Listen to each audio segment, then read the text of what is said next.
ঘন্টায় ঘটে যাওয়া খবর ও তার বিশ্লেষণ নিয়ে অনুষ্ঠানে আমাদের সঙ্গে অতিথিরা যুক্ত আছেন। আমরা একটু শুরুতেই তাদেরকে পরিচয় করাতে চাই। আছেন মাহমুদ মেনন, সিনিয়র সাংবাদিক। আছেন অধ্যাপক doctor Abul Hasnat Milton, chairman foundation for doctor safety and rights, Australia থেকে যুক্ত আছেন। এবং আপনাদের দুজনকে স্বাগত জানাচ্ছি। আমাদের সঙ্গে যুক্ত হবেন doctor Mithun Mustafiz, chairman folklore studies বিভাগ, ইসলামী বিশ্ববিদ্যালয়, কুষ্টিয়া।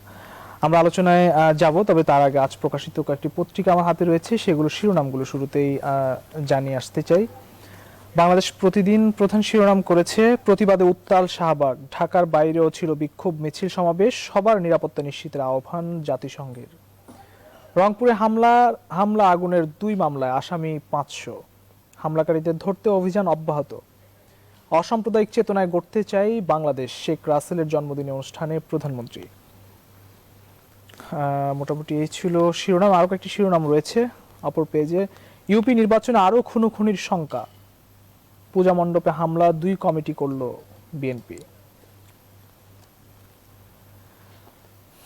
করোনার ক্যাপসুল মিলবে ডিসেম্বরে ছিল বাংলাদেশ প্রতিদিনের শিরোনাম। এরপর কালের কণ্ঠ শিরোনাম করেছে, পুঁজি বাজারের মুনাফা তোলার চাপ, দেশ সামাজিক সংক্রমণ মুক্ত, 3 দিন ধরে শনাক্ত 2% নিচে। কুমিল্লার ঘটনার জের, প্রতিবাদ বিক্ষোভ সারা দেশে, চেনা মুখগুলো আগুন ধরিয়ে দিল। রংপুরের 2 মামলায় গ্রেফতার 45। অসাম্প্রদায়িক বাংলাদেশ গড়তে চাই, শেখ রাসেল দিবসের অনুষ্ঠানে প্রধানমন্ত্রী। ইভ্যালির পরিচালনায় 5 সদস্যের বোর্ড, ই কমার্স নিয়ে 1 মাসের মধ্যে সুপারিশ দেবে কমিটি। ছিল কালের কণ্ঠের শিরোনাম। ডেইলি সান শিরোনাম করেছে, remain alert two 75 like careness, PM urges all. Children visualize dreams about Sheikh Russell. Vested quarters behind the scene, attack on Hindus. মোটামুটি এই ছিল ডেইলি সানের শিরোনাম। আমরা আলোচনা শুরু করতে চাই। শুরুতে আসলে বাংলাদেশ প্রতিদিন যে প্রধান শিরোনামটি করেছে, প্রতিবাদে উত্তাল শাহবাগ, ঢাকার বাইরেও ছিল বিক্ষোভ মিছিল সমাবেশ, সবার নিরাপত্তা নিশ্চিতের আহ্বান জাতিসংঘের মধ্যে আহ্বান জানিয়েছেন। রংপুরে হামলা আগুনের 2 মামলায় আসামি 500, অসাম্প্রদায়িক চেতনায় গড়তে চাই বাংলাদেশ, আজকে প্রধানমন্ত্রীও বলেছেন। যারা মাহমুদ মেনন, আপনাকে দিয়ে একটু শুরু করতে চাই। আমরা দুর্গাপূজার পরপরই যে সাম্প্রদায়িক উস্কানি, হামলা, গুজব, এই ধরনের ঘটনাগুলো দেখলাম। এরপর আবার রংপুরে কিন্তু আবার সে একই ঘটনা ঘটলো, আগুন দেয়া হলো, ঘরবাড়ি জ্বালিয়ে দেওয়া হলো। বারবারই আসলে এই ধরনের ঘটনাগুলো ঘটছে, আমরা প্রায় সময় কিন্তু দেখছি। এটি কিভাবে ব্যাখ্যা করবেন, কেন আসলে এই ধরনের ঘটনা ঘটছে, সুষ্ঠু বিচার কতটা আসলে আমরা পাচ্ছি? সাম্প্রদায়িক অপশক্তির বিরুদ্ধে প্রতিরোধের নির্দেশও দিয়েছেন প্রধানমন্ত্রী, কি বলবেন? ধন্যবাদ আপনাকে এবং বিশেষ করে যারা আজকে অনুষ্ঠান যারা শুনছে সবার উদ্দেশ্যে একটু প্রথমে বলি যে সেটা হচ্ছে যে বাংলাদেশে সাম্প্রদায়িক শক্তি বা শক্তিগুলোর কখনো কখনো আমরা এরকমের মাথাচাড়া দিয়ে উঠতে দেখি, অতীতেও দেখেছি। কিন্তু এই গত কয়েকদিনে যে অবস্থাটা হয়েছে, একটু আমাদের কিন্তু অনেকেরই মানে এটিতে লজ্জিত হওয়ার মতো অবস্থা তৈরি হয়েছে আর কি। এটা গোটা দেশের এবং জাতির জন্য, রাষ্ট্রের জন্য একটা লজ্জার ব্যাপার হয়ে উঠেছে। কখনোই বাংলাদেশকে আমরা এরকম বাংলাদেশ হিসেবে দেখতে চাইনি। আমরা আমার কাছে যেটা মনে হয় যে অতীতে যখন এরকমের ঘটনা হয়েছে তখন আমরা খুব স্পষ্ট করেই জানতাম কোন যারা রাষ্ট্র ক্ষমতায় থাকতো তাদের সময় এটা সুযোগ নেওয়ার চেষ্টা করতো, কারণ তাদের রাজনীতি হয়তো এরকমের সাম্প্রদায়িক শক্তির সাথে সম্পৃক্ত ছিল। কিন্তু এখন যখন আমরা মুক্তিযুদ্ধের চেতনার রাজনীতিতে বিশ্বাসী এবং রাষ্ট্রকে সেই ধর্মনিরপেক্ষতা এবং একটি সুন্দর সবার রাষ্ট্র, এবং আমাদের মাননীয় প্রধানমন্ত্রী যখন ধর্ম যার যার উৎসব সবার এরকমের বক্তব্য রাখেন এবং সেগুলোর উপর ভিত্তি করে চলেন, তখন রাষ্ট্রে এরকম একটা অবস্থা আমরা দেখতে পাই। সেটি আসলে ভয়াবহ একটা পরিণতি। এবং সংবাদ মাধ্যমে খুব স্বাভাবিকভাবে আজকে গুরুত্ব পাচ্ছে খবরগুলো, যদিও গত 2-3 দিন আমরা অতটা হয়তো গুরুত্ব দিয়ে খবরটা প্রকাশ করতে পারিনি, সেটাও একটা লজ্জার ব্যাপার ছিল।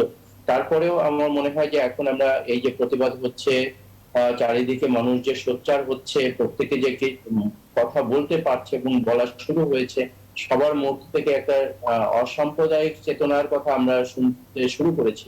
এটির হয়তো একটা রেজাল্ট আমরা আবার পাবো, সেই সেই ভরসা রাখছি। এবং সবচেয়ে বড় কথা যে আপনার এরকম একটি বাংলাদেশ আমরা কখনো চাই। জি, আসবো আপনার কাছে অধ্যাপক ডক্টর আবুল হাসনাত মিল্টন, আপনার কাছে আসতে চাই। আপনি অস্ট্রেলিয়াতে আছেন, সেই প্রেক্ষাপটে যদি কিছু বলেন। বাংলাদেশের সাম্প্রদায়িক সহিংসতার ঘটনা উদ্বেগ জানিয়েছেন বিশিষ্টজনরা, একই সঙ্গে জাতিসংঘ কিন্তু সংখ্যালঘুদের নিরাপত্তা নিশ্চিতের আহ্বান জানিয়েছেন। এটি আসলে আমাদের জন্য খুব লজ্জাজনক। কি বলবেন জনাব অধ্যাপক ডক্টর আবুল হাসনাত মিল্টন, আপনি যদি একটু ব্যাখ্যা করেন।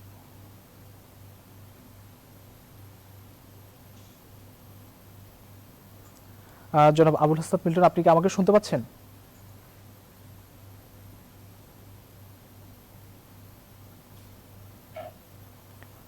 আমাদের সঙ্গে যুক্ত হয়েছেন ডক্টর মিঠুন মুস্তাফিজ, আপনাকে স্বাগত জানাচ্ছি। জি, আমার প্রশ্নটা ছিল আসলে যে এই যে বাংলাদেশে পরপরে আপনার দুর্গাপূজার সময় থেকে আসলে পরপর যে সাম্প্রদায়িক যে ঘটনাগুলো, সহিংসতা, উস্কানি এবং হামলার ঘটনা, আবার রংপুরে তারপর আবার আগুন ধরিয়ে দেওয়ার ঘটনা, এগুলো আসলে আমরা প্রায়শই ঘটতে দেখি। এই ঘটনায় বাংলাদেশের বিশিষ্টজন যারা রয়েছেন তারা উদ্বেগ জানিয়েছেন, জাতিসংঘ সংখ্যালঘুদের নিরাপত্তা নিশ্চিতের আহ্বান জানিয়েছেন। আপনি যদি একটু ব্যাখ্যা করেন আসলে এই সমাধানটা আসলে কোথায়? ধন্যবাদ। বাংলাদেশে বিভিন্ন বিশেষ করে সনাতন ধর্ম অবলম্বীদের অনুষ্ঠানকে কেন্দ্র করে একটা উত্তেজনা, একটা সাম্প্রদায়িক অস্থিতিশীলতা বা সহিংসতার একটা ট্রেন্ড আমরা গত কয়েক বছর দেখতে পাচ্ছি। এবং এটার কারণটা বিশ্লেষণ করতে হবে যে কেন এটা হচ্ছে। আপনি যদি সমাধানের কথা ভাবেন, তাহলে যদি কারণটা নির্ধারণ না করতে পারেন, তাহলে সমাধানটা দুরূহ হয়ে যায়। এবং আজকে এটি আমরা নিশ্চিত হয়েছি যে এর পেছনে একটা নোংরা রাজনীতি কাজ করছে। এবং এই নোংরা রাজনীতি বাংলাদেশের মাটিতে নতুন না। আমরা স্বাধীনতার যুদ্ধের আগে, মুক্তিযুদ্ধের আগে, 50-এর দশকে, 60-এর দশকে, 70-এর দশকের মুক্তিযুদ্ধের আগে আমরা যে ভাষায় পশ্চিমা পাকিস্তানি শাসক গোষ্ঠীকে কথা বলতে শুনতাম, ধর্ম নিয়ে, সাম্প্রদায়িকতা নিয়ে, ঠিক একই ভাষায় স্বাধীনতার 50 বছর পরেও বাংলাদেশের কোন কোন রাজনৈতিক দলের মুখে আমরা একই শব্দ, একই ভাষা শুনি। সেই ইসলাম গেল, হিন্দু বিরোধী কথাবার্তা, এই যে একটা রাজনীতি বাংলাদেশে আছে, এই রাজনীতির বিরুদ্ধে একটা পাল্টা অসাম্প্রদায়িক চেতনার ভিত্তিতে রাজনীতিকে গড়ে তুলতে হবে। আজকে বাংলাদেশে আমরা যে বাংলাদেশটা মুক্তিযুদ্ধের মধ্য দিয়ে জন্ম নিয়েছি, সেখানে ধর্মনিরপেক্ষতা বা অসাম্প্রদায়িকতা একটি অন্যতম শর্ত ছিল। কিন্তু বাংলাদেশের বর্তমান বাস্তবতায় আমাদের রাজনৈতিক দলসমূহ এই অসাম্প্রদায়িক চেতনাটাকে কতখানি প্রতিষ্ঠা করতে পারছে, সেটি আজকে আমাদের দেখতে হবে। আমি যখন আপনাদের এই অনুষ্ঠানে যোগ দেওয়ার আগে একটি প্রেস রিলিজ দেখছিলাম বাংলাদেশ আওয়ামী লীগের, যে আওয়ামী লীগ আজকে মানে যেদিনটি শুরু হবে, সারা বাংলাদেশে একটি সাম্প্রদায়িক সম্প্রীতির সমাবেশের ঘোষণা দিয়েছে, উপজেলা পর্যায় পর্যন্ত। এই জায়গাটা কিন্তু আমরা গত 2-3 দিন ধরে অপেক্ষা করছিলাম। কিন্তু যারা আমরা অসাম্প্রদায়িক চেতনার কথা বলি, তাদের সক্রিয় হতে হবে। এই রাজনীতিটা কিন্তু মিসিং। আজকে বাংলাদেশে অসাম্প্রদায়িক চেতনার প্রশ্নে আমাদের অবস্থানটা কি, এই জায়গাটা অস্পষ্ট। এই অস্পষ্টতার সুযোগ নিচ্ছে বাংলাদেশে অপরাজনীতির একটা শক্তি। আপনারা গত এক সপ্তাহ ধরে যদি বাংলাদেশের রাজনীতি বিশ্লেষণ করেন, একটি শক্তি কিন্তু বারবার বলছিল তারা কিছু একটা ঘটাতে চায় দেশে। এই যে দেশে কিছু একটা ঘটাতে চায় এবং এই দুর্গাপুজোকে কেন্দ্র করে সারা দেশে যে ঘটনাগুলো ঘটলো, তার মধ্যে একটা লিঙ্ক কিন্তু আমরা অনেকেই খুঁজে পাচ্ছি। সুতরাং আজকে যারা অসাম্প্রদায়িকতার পক্ষে রয়েছে, তাদের এই ঘটনাগুলোর বিপক্ষে জনগণকে সাথে নিয়ে এগিয়ে আসতে হবে। সুতরাং সমাধানের প্রথম অবস্থান হলো সারা দেশের সাম্প্রদায়িক সম্প্রীতির পক্ষে একটা রাজনৈতিক প্রক্রিয়া, একটা রাজনৈতিক মুভ থাকতে হবে। এটা হলো জনগণের দিক দিয়ে। আমার কাছে কিছু প্রশ্ন আছে জি যে এরকম ঘটনা ঘটার একটা ঝুঁকি থাকার পরেও আমাদের বাংলাদেশের গোয়েন্দা সংস্থার কাছে কি আগাম কোনো তথ্য ছিল কিনা, আমাদের স্থানীয় প্রশাসন ও আইন শৃঙ্খলা বাহিনী তারা কি এই বিষয়গুলো সম্পর্কে আগে কোনোভাবে সচেতন ছিল কিনা, স্থানীয় যে রাজনৈতিক শক্তি রয়েছে বিশেষ করে আওয়ামী লীগ সহ প্রগতিশীল রাজনীতির ধারক বাহক তারা কি জনগণকে সাথে নিয়ে আগাম কোনো ব্যবস্থা নিয়েছিল কিনা, এই প্রশ্নগুলোর উত্তরের মধ্য দিয়েই আমাদের সমাধান খুঁজতে হবে। কারণ আজকে সারা পৃথিবীতে বাংলাদেশের এই ঘটনাগুলো আলোচিত হচ্ছে এবং আমাদের কাছে অনেকে প্রশ্ন করছে যে কেন এই বাংলাদেশে ঘটনা ঘটছে, আপনারা বিদেশে থেকে কি করছেন। আমরা অবশ্যই নিন্দা জানাই, আমরা প্রতিবাদ করি, কিন্তু আমি একটা জায়গায় আস্থা রাখতে চাই যে বাংলাদেশে আস্থার যে বাতিঘর রয়েছে, জননেত্রী শেখ হাসিনা যখন বলেন যে তিনি এই বিষয়টি দেখছেন এবং ইতিমধ্যেই 40 জনের বেশি গ্রেপ্তার হয়েছে, তখন কিন্তু আমরা একটা দেশের সরকারের প্রধান যখন বলেন যে তিনি ব্যাপারটা গুরুত্ব নিয়ে দেখছেন, তখন আমাদের সেই জায়গাটায় আস্থা রাখতে হবে। যেহেতু তিনি কথা দিয়েছেন, আমরা আশা করি বাংলাদেশ সরকার প্রধান তিনি রাজনৈতিকভাবে এবং প্রশাসনিকভাবে বিষয়টি দেখবেন এবং সেই জায়গাটার দিকে আমরা তাকিয়ে আছি। পাশাপাশি আওয়ামী লীগ এবং অন্যান্য রাজনৈতিক প্রগতিশীল শক্তির কাছে আমাদের অনুরোধ থাকবে যে আপনারা রাজনৈতিকভাবে সক্রিয় হন, কারণ এই ষড়যন্ত্রগুলো, এই সাম্প্রদায়িক সহিংসতা যারা করে তাদের ঠেকাতে গেলে শুধুমাত্র আইন শৃঙ্খলা বাহিনী, প্রশাসন, গোয়েন্দা বাহিনীর উপরে নির্ভর করলে হবে না, সবচেয়ে জরুরি হলো জনগণের সম্পৃক্ততা। বাংলাদেশ অসাম্প্রদায়িক চেতনার একটা দেশ, আমরা এখানে যারা আছি আমাদের সবার শৈশব কৈশোরে এই সহ অবস্থানটা আমরা দেখেছি এবং সেটা রাজনৈতিকভাবেই প্রক্রিয়ার মাধ্যমে ফিরিয়ে আনতে হবে। সহযোগিতা আমাদের প্রশাসন, আইন শৃঙ্খলা বাহিনী বা অন্যান্যরা কাজ করবে।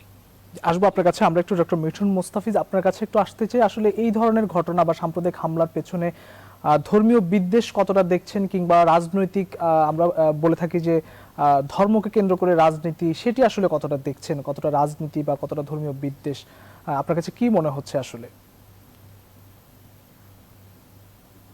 আমাকে যদি আরো একবার প্রশ্নটি করেন, আমি খুব পুর অডিও পাচ্ছি। জি, প্রশ্নটি ছিল যে এই যে সাম্প্রদায়িক যে সহিংসতা বা হামলার ঘটনাগুলো ঘটলো গত কয়েকদিনে, এর পেছনে আসলে ধর্মীয় বিদ্বেষ কতটা দেখছেন, কিংবা ধর্মের আড়ালে যে রাজনীতি বা ধর্মকে কেন্দ্র করে রাজনীতি, সেটি কতটা দেখছেন? আপনার কাছে কি মনে হচ্ছে, সমাধানের উপায় আপনার কাছে কি মনে হয়, বা আমরা ভবিষ্যতে এই ধরনের সহিংসতা আর দেখতে চাই না, সে জায়গায় কি বলবেন? ধন্যবাদ আপনাকে। প্রথমে একটু ক্ষমা চেয়ে দিই, আমি বোধহয় একটু বিলম্বে সংযুক্ত হতে পেরেছি। দুইজন সিনিয়র সাংবাদিক তারা কথা বলেছেন, আমি জানি না রিপিট হতে পারে, কারণ আমার কাছে ওইটুকু তথ্যটা আমি মিস করেছি। প্রথম কথা হচ্ছে, গত 12 বছরে বাংলাদেশের এ ধরনের কোনো ঘটনা আমরা দেখিনি। একজন মাঠের সাংবাদিক হিসেবে 20 বছর আমি যা করেছি, আমি প্রায় 10টি থেকে 12টি বিসর্জন কভার করেছি। আমি আমার এলাকা থেকে ফিরলাম, সিরাজগঞ্জের তারাস রায়গঞ্জ এলাকায় আমি প্রায় 10 থেকে 12টি মণ্ডপ পরিদর্শন করেছি কেবল আমার থানায়, এবং পাশের উপজেলায় আরো 30 থেকে 35টি, মোট প্রায় 40-45টি মণ্ডপ আমার ঘুরে দেখার সৌভাগ্য হয়েছে। এই চিত্র বাংলাদেশের সাথে একেবারে বেমানান। রাষ্ট্র বাংলাদেশের সাথে যে ছবি আমরা গত কয়েকদিনে দেখেছি বা গণমাধ্যমের বদলতে আমাদের চোখের সামনে আসছে, এটি বাংলাদেশের ছবি নয়। প্রশ্ন হচ্ছে, একই সাথে কি করে কুমিল্লা, ফেনী থেকে শুরু করে আবার রংপুরে চলে গেল ঘটনাটি? হঠাৎ করে কেন এই সিরিজ অফ আনটুয়ার্ড সিচুয়েশন তৈরি হলো? এটি কি চট করে হলো? হয়তো সিনিয়র সাংবাদিক আবুল হাসনাত মিল্টন ভাই বলছিলেন যে এটি কি ইন্টেলিজেন্স ফেইলার, এটি কি জানা ছিল না এমন কোনো কিছু ঘটতে যাচ্ছে? বাংলাদেশ রাষ্ট্রের চরিত্রের সাথে এটি একদম বেমানান। আপনি জানেন, আমরা যারা বড় হয়েছি এই মিশ্র সংস্কৃতিতে, আমাদের জন্মের পর অনেক সনাতন ধর্মাবলম্বী পরিবারের আমাদের যারা পরিচিত জন আছে, আমরা তাদের কোলে বড় হয়েছে। এই বাংলাদেশের সাথে এই চিত্র যায় না, বঙ্গবন্ধুর বাংলাদেশের সাথে এই চিত্র যায় না। আপনি বলছিলেন যে এর সাথে ধর্মীয় সংশ্লেষ কতটুকু, এই প্রশ্নের উত্তর দেওয়াটা কঠিন। সেটি তো তদন্তের পর বলা যাবে অ্যাকচুয়ালি এই ঘটনার পেছনে মোটিভটা কি ছিল। It is too early to make a Swift comment on this event.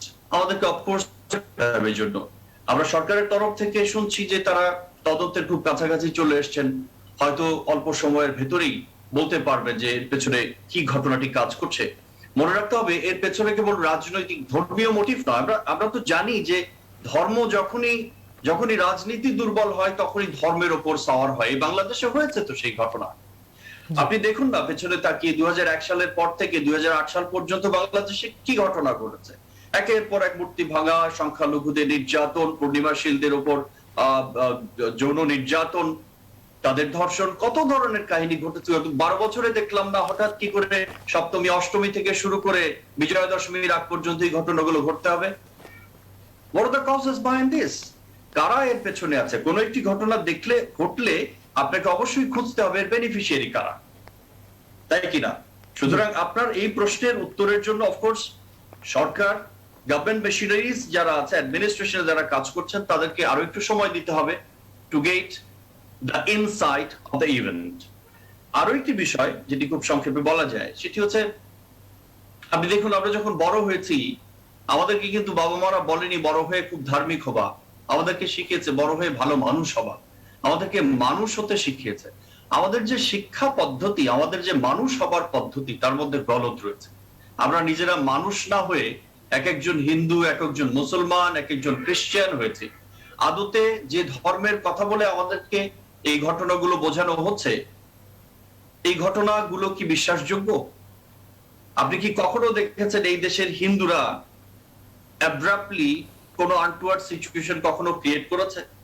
কোন মুসলমান কোনো কারণ ছাড়া কোনো হিন্দুর উপরে গিয়ে নির্যাতন করেছে? এর পেছনে তো রাজনৈতিক মোটিভ কাজ করে, এবং ওই সকল রাজনৈতিক দলের বিশেষ উদ্দেশ্য কিংবা বিশেষ কোয়ার্টারের বিশেষ উদ্দেশ্য, ভোট ব্যাংক ইত্যাকার বিষয়গুলোকে নিজেদের পক্ষে পাওয়ার জন্য এই কোয়ার্টারকে বা এই ইস্যুটাকে নানাভাবে নিজেদের স্বার্থ সিদ্ধির জন্য ব্যবহার করে। অন্তত এ পর্যায়ে এটুকু বলা যায় যে অ্যাকচুয়াল মোটিভটা কি তার জন্য আমরা ওয়েট করি। আর যে ঘটনাটি ঘটেছে, বাংলাদেশের মূল জন্মের যে স্পিরিট, অসাম্প্রদায়িক গণতান্ত্রিক বাংলাদেশের যে স্পিরিট, বঙ্গবন্ধুর বাংলাদেশের যে স্পিরিট, বর্তমান সরকার জননেত্রী শেখ হাসিনার সরকারের যে স্পিরিট, তার সাথে বেমানা। সুতরাং এই ঘটনার সাথে গা ভাসানোর সুযোগ নেই। Let us give some time to our administration. They will definitely find it out and they must investigate the real causes behind this untoward situation. We have to wait for that. জি, আসবো আপনি শেষ করলে আমরা নিশ্চয়ই আসবো আপনার কাছে। আমরা একটু মাহমুদ মেনন আপনার কাছে একটু আবারও যেতে চাই। গত কয়েক সপ্তাহ ধরে আমরা আসলে দেখছি যে বাজারে জি দ্রব্যমূল্যের দাম কিন্তু অনেকটা বাড়তির দিকে, এবং পণ্য সংকটও কিন্তু রয়েছে। বাড়তি দাম বা সংকট আসলে আমরা প্রতি বছরই দেখি ঘুরে ফিরে আসে, বছর ঘুরে এই সিচুয়েশনগুলো আমরা তৈরি হতে দেখি। সিন্ডিকেট চক্রের কথা আমরা বারবার বলি, কিন্তু এই সিন্ডিকেট চক্র ধরার কথাও বলি, অভিযানও হয়, কিন্তু সেটি কিন্তু কোনোভাবেই রাশ টানা যায় না। কেন রাশ টানা যায় না, বা কেন এত বছরে আসলে এই বিষয়টি নিয়ন্ত্রণ করা যাচ্ছে না, যে হুট করে আসলে যে কোনো একটি উৎসব আসলেই পণ্যের দাম বেড়ে যাচ্ছে, রোজা পূজা যেটাই আসুক দাম বেড়ে যাচ্ছে, কেন রাশ টানতে পারছি না? কি বলবেন জনাব মাহমুদ মেনন? আমি জানি না আপনি আমার কাছে শুনতে চেয়েছেন কিনা।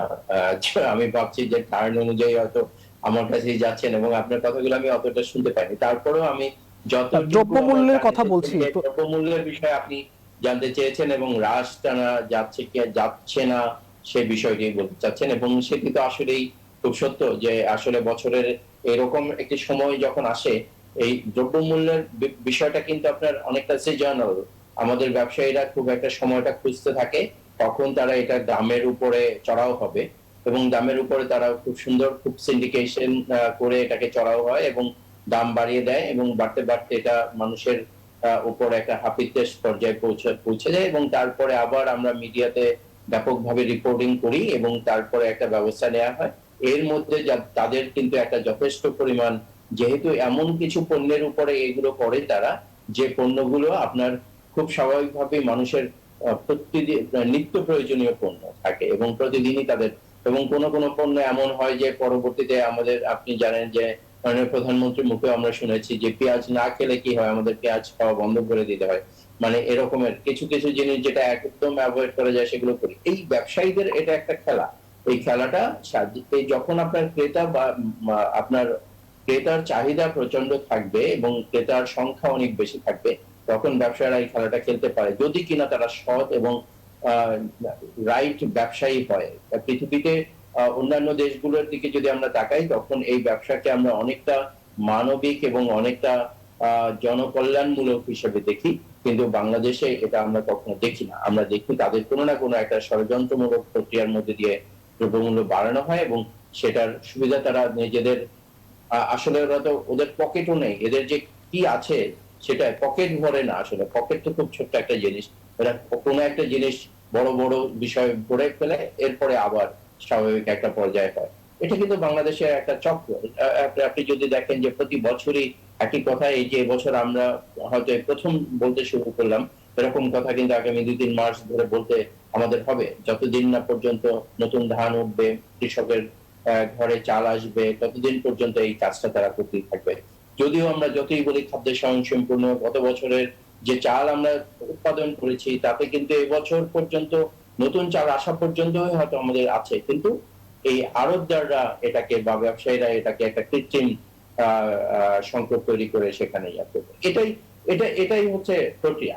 এখন এই প্রক্রিয়ার এগেইনস্টে যদি, এটা ভালো যে আজকে আমরা আলোচনা করছি, আরো একটু আর্লি পর্যায়ে যদি আলোচনা করা যায় এবং তাদেরকে কোনোভাবে আটকানো যায়। কিন্তু খুব মজার ব্যাপার হচ্ছে যে আমি যদি মনে করতে পারি, গত বছরে এরকম সময় আমরা অনেক আলোচনা করেছি, এবছর আমরা আলোচনা শুরু করেছি। এই আলোচনাকে ওনারা খুব একটা গুরুত্ব দেন না, মিডিয়াকে এগুলো গুরুত্ব দেন না। তারা কিভাবে গুরুত্ব দিবেন এবং কোনটাতে তাদের টনক নড়বে অথবা তারা ভয় পাবেন, তারা এই কাজটা করবেন না, সেটা একটা দেখার বিষয়। যদিও আমাদের এই দ্রব্যমূল্য নিয়ে এই ধরনের সিন্ডিকেশনের আইনি ব্যবস্থা আমরা খুব একটা কমই দেখেছি, কখনোই দেখিনি বলতে গেলে কি আমার চোখে পড়েনি যে কখনো তাদের ব্যাপারে আইনি ব্যবস্থা নেওয়া হয়েছে। যদি সেরকম না নেওয়া যায়, যদি তাদেরকে কঠোর হাতে দমন করা না যায়, তারা একদিন ভালো মানুষ হয়ে উঠবে এবং আমাদের দেশের সাধারণ মানুষের কথা চিন্তা করবে, এই কথা ভেবে তাদের নিজেদের গাট ভারী করবে না, এটা ভাবতে ভাবতে আমাদের বছরের পর বছর চলে যাবে, কখনোই হবে না। সুতরাং আমার কাছে আমরা যারা মিডিয়াতে যারা আছি তাদের আমার মনে হয় যে এখনই একটু সোচ্চার হওয়া উচিত, এগুলো নিয়ে আলোচনা করা উচিত, যাতে ওদের অন্তত চক্ষু লজ্জাটা হয় যে সাধারণ মানুষকে যেন না ঠকায় তারা। জি, আসবো আপনার কাছে সময় থাকলে নিশ্চয়ই। আমরা এই বিষয়টি নিয়ে একটু ডক্টর মিঠুন মুস্তাফিজ আপনার কাছে একটু আসতে চাই। আমরা আসলে এবছর বেশ কিছু পণ্যের আসলে দাম বেড়েছে, আমরা যেটি এর আগে এতগুলো পণ্য একসাথে দাম বাড়তে দেখিনি, পণ্য সংকটও দেখা যাচ্ছে। মধ্যস্বত্বভোগীদের কথা শুনি এবং বাজার মনিটরিংও হয়ে থাকে, কর্তৃপক্ষ বারবার বলে থাকেন, প্রতি বছরই মনিটরিং করে থাকেন তারা, কিন্তু সিস্টেমের কোনো গলদ দেখেন কিনা, আপনার কাছে কি মনে হয়?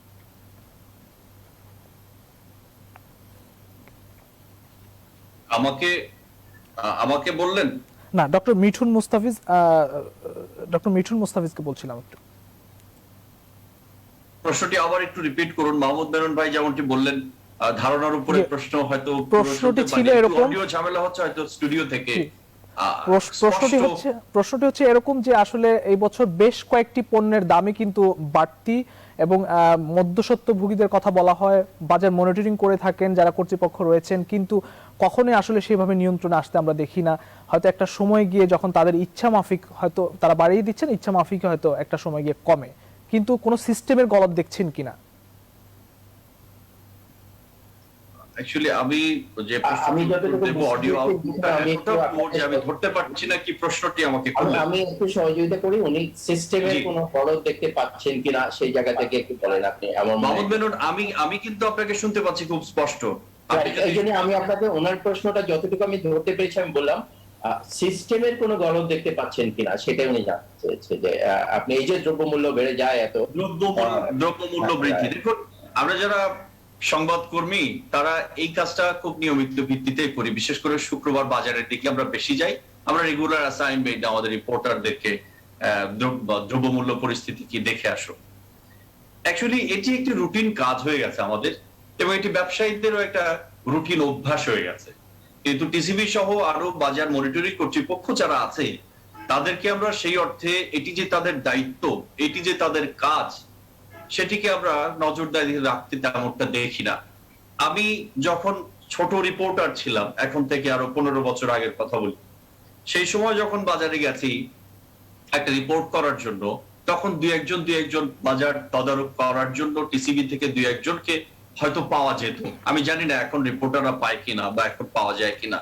এমনকি এই বাজার নিয়ন্ত্রণের জন্য যারা মনিটরিং অথরিটি শীর্ষ কর্মকর্তা আছে, তাদের কোনো সাক্ষাৎকার, সাউন্ড বাইট কিংবা একটা উদ্ধৃতির জন্য দৌড়ে তাদেরকে ঠিক মতো পাওয়া যায় না। এ থেকে এটা প্রমাণিত হয় যে বাজার নিয়ন্ত্রণের সাথে যারা সংশ্লিষ্ট এই দেশে, তারা আসলে বাজারের প্রতি উদাসীন। তাদেরকে কারা মনিটরিং করবে? অর্থাৎ যারা বাজার মনিটরিং করবে ওই সকল কর্মকর্তাদেরকে মনিটরিংকারী কর্মকর্তাদেরই বোধহয় অভাব। আমরা এই যে যখনই দাম বাড়ে তখন এটা নিয়ে কথা বলি, এটি আবার কয়েকদিন পর স্বাভাবিক হয়ে যায়, তখন যে কি সেই সিন্ডিকেটের কথা আমরা বরাবর জেনে আসি, তাই না? মাঝখানে আমরা দেখলাম দেশে পেঁয়াজ নেই, এক পর্যায়ে পেঁয়াজের কালোবাজারি মজুদদারি ধরা পড়লো, সেগুলো পৌঁছতে শুরু করলো। অধিক লাভের আশায় যারা মজুদদারি করলো তারা পেঁয়াজ না বিক্রি করে পচা পেঁয়াজ তাদেরকে ফেলে দিতে হলো। সিস্টেমের একটা গলত আছেই। ফার্স্ট সিস্টেম হচ্ছে প্রথম সিস্টেম্যাটিক দুর্বলতা হচ্ছে আমাদের কোনো সিস্টেম নাই। দ্বিতীয় দুর্বলতা হচ্ছে যে সিস্টেম আসে সে ঠিক মতো ওয়ার্ক করে না। তৃতীয় দুর্বলতা হচ্ছে আপনি প্রতিবেশী দেশ ও অন্যান্য জায়গাগুলোতে দেখেন না, বাজার এত ফ্লাকচুয়েট করে বলে আমাদের ধারণা নাই। মানে একটা পণ্যের মূল্য 3 দিন 5 দিন 7 দিন পর তার গ্রাফ 0 থেকে একদম টপ পর্যন্ত চলে যায়, এই পরিস্থিতি আমরা কখনো দেখিনি যা বাংলাদেশে ঘটে। অর্থাৎ আমাদের যে ব্যবসায়িক নীতি নৈতিকতার ব্যাপার, সেটিরও চরম ঘাটতি আছে। এবং আমাদের যারা পলিসি প্ল্যানার আছে, বাজার নিয়ন্ত্রক সংস্থা বা কর্তৃপক্ষ আছে, তাদেরও গাফিলতি আছে। এবং ওইটি আগে যে বললাম, মানুষ হিসেবে নৈতিকতা চর্চাকারী নাগরিক হিসেবে আমরা সেইভাবে গড়ে উঠতে পারিনি, যার কারণে বাজার কেন অন্য যে কোনো সিস্টেম এখনো পর্যন্ত ঠিক মতো ওয়ার্ক করে না। আমাদেরকে অনেক কাজ করার আছে, সামনে অনেক লম্বা পথ, অবশ্যই গলত আছে, এক কথায় বলাই যায়। জি, আসবো, সময় থাকলে নিশ্চয়ই আসবো। আমরা অধ্যাপক ডক্টর আবুল হাসনাত মিল্টন আপনার কাছে একটু আসতে চাই। আজকে কালের কণ্ঠে শিরোনাম, দেশ সামাজিক সংক্রমণ মুক্ত, 3 দিন ধরে শনাক্ত 2%-এর নিচে। আমরা রাশিয়াতে হঠাৎ করে দেখেছি যে তাদের মৃতের সংখ্যা 1000 ছাড়িয়েছে এবং সংক্রমণ প্রায় 50,000-এর কাছাকাছি চলে গেছে। হঠাৎ করে কি আবার করোনা মাথাচাড়া দিয়ে উঠছে কিনা অন্যান্য দেশগুলোতে, বা বাংলাদেশের সংখ্যার জায়গা কতটা দেখছেন আপনার কাছে মনে হয়, যদি এই বিষয়টি নিয়ে একটু বলেন। ধন্যবাদ। রাশিয়ার প্রশ্নটা তুললেন। আমি গতকালই আমার এক রাশিয়ান বন্ধুর সাথে কথা বলছিলাম। রাশিয়ার একটা পিকুলিয়ার সমস্যার কথা শুনলাম, যে রাশিয়ার টিকা ভ্যাকসিন কাভারেজ প্রায় 31%-এর কাছাকাছি। রাশিয়ার মানুষজন ভ্যাকসিন নিতে আগ্রহী না। সেখানে ভ্যাকসিন সম্পর্কে ব্যাপক অপপ্রচার চলছে, যে ভ্যাকসিন নিলে গর্ভবতী মেয়েদের বাচ্চা হবে না এবং আরো সামাজিক শারীরিক সমস্যা হবে। সুতরাং রাশিয়ার কেসটা কিন্তু খুব ইউনিক, যে ভ্যাকসিন নেওয়া হচ্ছে না, ভ্যাকসিন কাভারেজ লো, সুতরাং সেখানে করোনা বাড়ছে। তো পৃথিবীর যে দেশেই ভ্যাকসিন কাভারেজ বাড়ছে, তারাই কিন্তু করোনাকে এই মুহূর্ত পর্যন্ত নিয়ন্ত্রণে আনতে পারছে। ইভেন আমাদের অস্ট্রেলিয়াতেও এই আজকের থেকে আমরা আমাদের রাজ্যে 80% ভ্যাকসিন কাভারেজ কমপ্লিট করলাম এবং আমাদের মুভমেন্ট, আমাদের লকডাউন সবকিছু অনেক শিথিল হয়ে গেছে। সুতরাং মেসেজটা খুব ক্লিয়ার, ভ্যাকসিন কাভারেজ বাড়াতে হবে। যদি আপনি না বাড়ান, করোনার যে ট্রেন্ড আমরা দেখছি, যে 3-4 মাস পর একটা ঢেউ বা একটা ওয়েভ আমরা দেখতে পারি, সেই দিক দিয়ে বাংলাদেশে একটা ওয়েভের সম্ভাবনা আছে 3-4 মাস পরে। কিন্তু এটা এখনই জোর দিয়ে বলা যাবে না, কারণ করোনার তাণ্ডবের পিক আওয়ারটা কিন্তু শেষের দিকে। করোনা এই ধরনের মহামারী 2 বছর থেকে দুর্বল হতে হতে 3 বছরের মধ্যে নিয়ন্ত্রণে চলে আসে। সুতরাং বাংলাদেশের জন্য বা আমাদের সবার জন্য একটাই মেসেজ, ভ্যাকসিন কাভারেজ বাড়ান। আরেকটা বিষয় আমি আপনাদের সামনে বলবো, যে আমরা 12 বছরের বাচ্চাদের টিকা নিয়ে অনেক বেশি আগ্রহী। আমরা স্কুল শিক্ষকদের মানে শিশুদের টিকা নিয়ে কথা বলছি। আমার কাছে মনে হচ্ছে যে 12 বছর এই মুহূর্তে 12 বছরের শিশু প্রায়োরিটি হওয়া উচিত না, যেহেতু বাংলাদেশের ওভারঅল ভ্যাকসিন কাভারেজ এখনো কম। আমাদের প্রায়োরিটি বেস টার্গেটেড পপুলেশনের কাছে যাওয়া উচিত। এবং একটা 12 বছরের বাচ্চা, আল্লাহ না করুক যদি তার করোনা পজিটিভ হয়ও, তার শারীরিক অবস্থার তেমন কোনো অবনতি হয় না। আমি যে শহরে কথা বলছি, আমার স্ত্রী একজন শিশু বিশেষজ্ঞ, এবং তার কাছে আমি প্রতিদিন গল্প শুনি যে আজকে ওয়ার্ডে 3টা বাচ্চা ভর্তি হলো করোনা পজিটিভ, 4টা বাচ্চা। এরা হলো বাবা মা বা কারো কাছ থেকে, এবং এরা সবাই মোটামুটি ভালো আছে, হসপিটালে থাকে এই কারণে যে বাবা মা ছাড়া কেউ বাসায় নেই, হাসপাতালে পান। সুতরাং আমাদের প্রায়োরিটিটা সেট করেন আমাদের 40 ঊর্ধ্ব, 25 ঊর্ধ্ব বা যারা ফরওয়ার্ড লাইন ফাইটার, এদের আমরা আগে ভ্যাকসিনেটেড করি। আমাদের যে বয়স্ক মানুষ আছেন 50-এর বেশি, যাদের একাধিক অসুখ আছে, তাদের ভ্যাকসিনেটেড করি। এটা আবেগের বিষয় না যে স্কুল ছাত্রদের আমাদের এটা দিতে হবে। সুতরাং এই জায়গাগুলোতে বাংলাদেশের জন্য করণীয় হলো ভ্যাকসিন কভারেজ বাড়ান এবং স্বাস্থ্যবিধিটা যতটা সম্ভব মেনে চলুন। এবং রাশিয়া আমাদের সামনে একটা উদাহরণ হয়ে এসেছে যে রাশিয়া 2টো ভ্যাকসিন উৎপাদন করেছে, আবিষ্কার করেছে, সেই রাশিয়াই স্ট্রাগল করছে, কারণ রাশিয়ার মানুষজন ভ্যাকসিন নিতে আগ্রহী না এবং তাদের vaccine coverage com. So vaccine is the solution. Vaccine যতক্ষণ না হবে ততক্ষণ আমাদের স্বাস্থ্যবিধি মেনে চলতে হবে। আমরা আশা করি যে বাংলাদেশ আরেকটা ঢেউ মোকাবেলা করার আগেই যথেষ্ট প্রস্তুতি থাকবে, এবং আমরা করোনার কারণে শুধু যে স্বাস্থ্য সমস্যা হয় তা না, আমাদের অর্থনৈতিক সমস্যাটা অনেক বেশি বেদনাদায়ক হয়। সুতরাং আশঙ্কার জায়গাটা থাকবেই, নিশ্চিত হবার মতো অবস্থায় আমরা পৌঁছাইনি, কিন্তু আশাবাদী হওয়ার জায়গা আছে, এবং আমরা এখন জানি যে আমাদের করণীয়টা কি। সেই করণীয়টা হলো ভ্যাকসিন। আমি আপনাদের মাধ্যমে আরেকটা খবর দিতে চাই যে মাননীয় প্রধানমন্ত্রীর নির্দেশে আমাদের পররাষ্ট্রমন্ত্রী ডক্টর মোমেন, পৃথিবীর এমন কোন দেশ, এমন কোন উৎস নেই যেখানে তিনি ভ্যাকসিন পাওয়ার জন্য চেষ্টা করেননি। এই বিষয়গুলো মিডিয়ায় আসে না, আমরা সব সময় সমালোচনা করি, আমি নিজেও করি, কিন্তু আমি বাইরে থেকে দেখেছি ডক্টর মোমেন কি আপ্রাণ চেষ্টা করেছেন এই ভ্যাকসিন পাওয়ার জন্য, এবং কিছুটা ফল আমরা পেয়েছি যে আমাদের ভ্যাকসিন কিন্তু মানে সাপ্লাইটা কিন্তু আসছে। পর্যাপ্ত না হলেও আমরা একেবারে যে ভ্যাকসিন নাই তা না, পৃথিবীর অনেক দেশের চাইতে বাংলাদেশ ভালো অবস্থানে আছে, কিন্তু আমরা চাই যে আমাদের ভ্যাকসিন কভারেজটা টার্গেটেড পপুলেশনকে দিয়ে আমরা যেন ক্রমাগত যাই। যদি অনেক থাকে তখন আমরা 12 বছরের শিশুদের কথা চিন্তা করি। অসংখ্য ধন্যবাদ। আমাদের সময় একদমই আর নাই। ডক্টর মিঠুন মুস্তাফিজ, অধ্যাপক ডক্টর আবুল হাসনাত মিল্টন এবং মাহমুদ মেনন, আপনাদের তিনজনকে আবারও ধন্যবাদ জানাচ্ছি। প্রিয় দর্শক, নিউজরুম সংলাপ আজ এখানেই শেষ করতে হচ্ছে। আবারও দেখা হবে আগামীকাল একই সময়। সবাই ভালো থাকবেন, সুস্থ থাকবেন। শুভরাত্রি।